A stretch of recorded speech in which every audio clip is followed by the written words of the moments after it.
talks or adjustments sa locker room na pagbalik in the third quarter, you outscored the TNT 39-14 in the third, tapos nagtuloy-tuloy na rin in the fourth. Yeah, if you notice, we have a good start, and then after that, I think almost double figures sa lead namin in the first quarter, so nag-relax kami. And all of a sudden, we noticed na we're down by 10 points, and I think they realized now we have to fight back, and that's what happened after before the last 2 minutes of the second quarter, we're able to catch up and then cut the lead from 10 to 4, and that's it. And after the half, so I explained it to them what's really happening, because we allowed them to take the shots in the perimeter, especially the 3-point area. Imagine they took 42 attempts in the 3-point area and 2 from a 4-point play, and that's the thing that give us some problem in the second quarter. But luckily in the third quarter, they realized now we have to step up our defense and limit their production from the beyond the 3-point area, and that's what happened.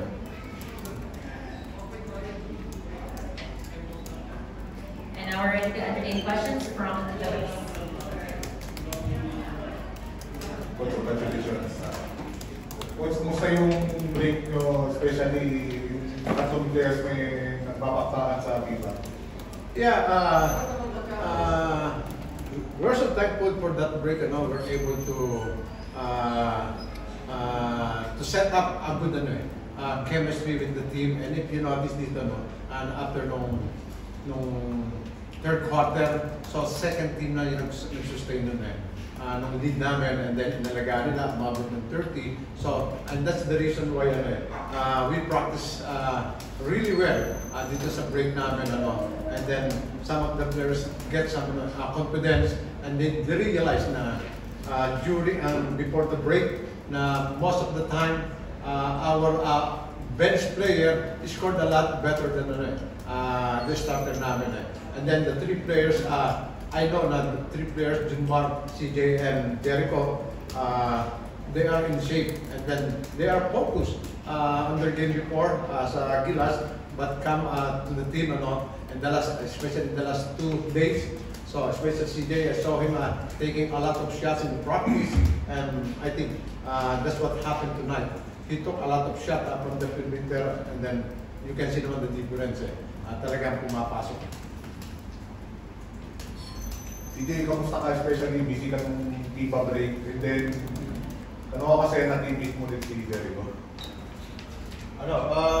Sobrang madami akong natutunan dun sa FIFA.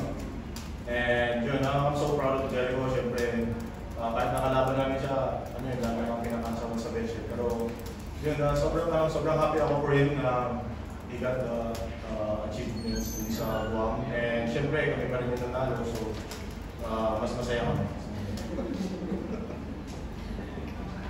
CJ, parang lately mas naging part na ng game yung perimeter shooting, parang consistently na pasok na siya, and even sa 4 points na gagawa mo, is talaga bang may effort to improve yung outside shooting mo this quarter?